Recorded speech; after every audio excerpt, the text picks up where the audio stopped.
Hola a todos, vamos a empezar ahora con el apartado número 3, los reinos cristianos, dentro del tema de la Edad Media, ¿de acuerdo? Vamos a empezar con las páginas 94 y 95, este es muy sencillito. Ya sabéis que vamos a seguir la continuación de la historia. Hemos pasado desde Al-Ándalus y llegamos ahora a los reinos cristianos, que es la siguiente parte. Tenemos aquí un eje cronológico con los principales acontecimientos. No es esencial ni importante estudiarlo, ¿vale? Simplemente saberlo, que están ahí. Vamos a ponernos al día. Ya sabéis que los musulmanes empezaron a invadir la península y concluyendo que todo su territorio pasó a ser Al-Ándalus. Algunos se quedaron hasta el norte, algunos de los cristianos que habían, hispano-visigodos, se quedaron al norte de la península. Esto lo vimos anteriormente, ¿vale? Pues vamos a partir de aquí.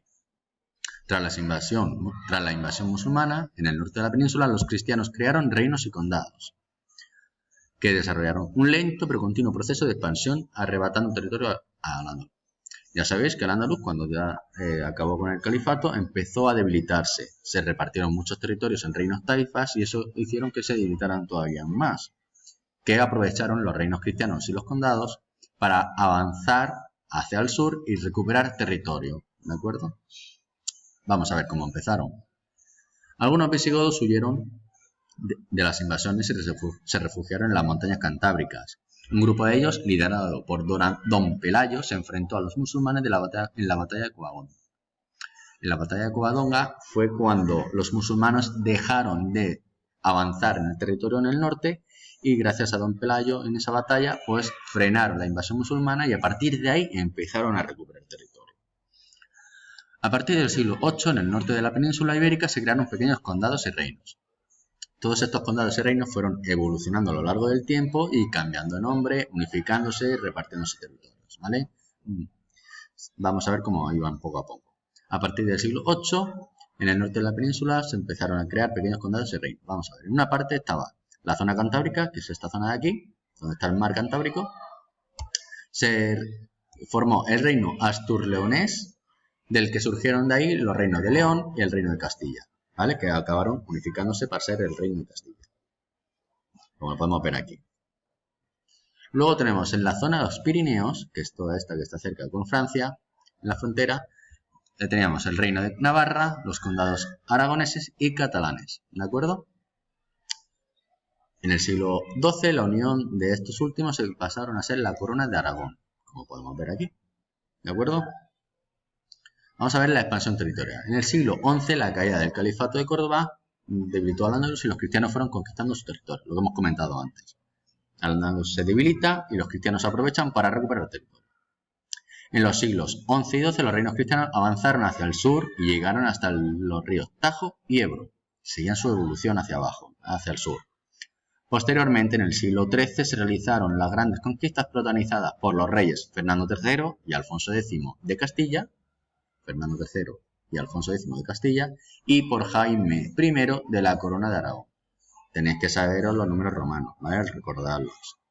Entonces, Al-Ándalus quedó reducido en el reino de Granada. Como ya vimos en el apartado de Al-Ándalus, el último reino taifa que nos quedó fue el reino de Granada, hasta 1492, que fueron conquistados por los reyes católicos, que coincide así con el comienzo de la Edad Moderna y con el descubrimiento de América. Bueno, durante estos siglos consolidaron 4 reinos cristianos: la corona de Castilla, el reino de Navarra, la corona de Aragón y por último el reino de Portugal. Aunque no sea parte de España, estamos hablando de la península. Bueno, una vez que hemos visto ya cómo se expandieron los reinos cristianos en toda la península, vamos a ver cómo era su sociedad. Era una sociedad feudal, ya sabemos, gobernada por un rey, y se dividía en 3 estamentos. Estamentos quiere decir clases sociales. Hay distintas clases sociales, ¿vale? Por un lado, vemos aquí una pirámide porque vemos desde el mayor poder hasta el menor poder. Cada estamento tenía una función. Los nobles guerreaban, es decir, iban a las batallas para defender territorios.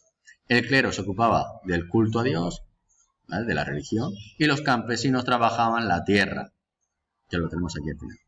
En la cima de todo tenemos al rey, que es el que considerado elegido por Dios para gobernar, ¿vale? Luego estaban todos los nobles que eran vasallos del rey y debían fidelidad y apoyo militar. En caso de que hubiera alguna guerra, pues tenían que defender al rey. Vamos a ver cómo lo distinguimos esto en privilegiados y no privilegiados. Los privilegiados son el rey, nobleza y clero, no privilegiados, artesanos y campesinos. La misma palabra lo dice. Hay algunos que tienen una serie de privilegios y otros no tienen privilegios. Vamos a los privilegiados. La nobleza y el clero eran del estamento de los privilegiados. Habitaban en castillos y monasterios y poseían la mayor parte de la tierra. Vivían de las cosechas y de los impuestos de los campesinos y gozaban de numerosos privilegios sociales. Es decir, vivían del trabajo que realizaban los campesinos en sus propias tierras y además imponían una serie de impuestos y por eso se consideraban privilegiados. Injusto en la vida diaria de hoy, pero lo que pasaba en la Edad Media. Los no privilegiados eran los campesinos que constituían la mayor parte de la población. Muchos de ellos eran siervos de un señor feudal, es decir, servían a esos nobles que en sus tierras. O cleros, que les ofrecían protección, ¿vale? ¿Qué quiere decir? Yo trabajo en tus tierras, te doy tu alimento y a cambio tú me proteges en caso de que me ataque.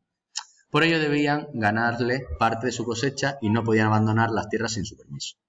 El renacimiento de las ciudades hizo surgir un nuevo grupo social que era la burguesía, formada por artesanos y comerciantes. Es decir, los burgueses, aunque seguían siendo no privilegiados, pues era la zona un poco más intermedia que se acercaba a la nobleza. ¿Por qué? Porque hacía de comerciantes entre unos y otros.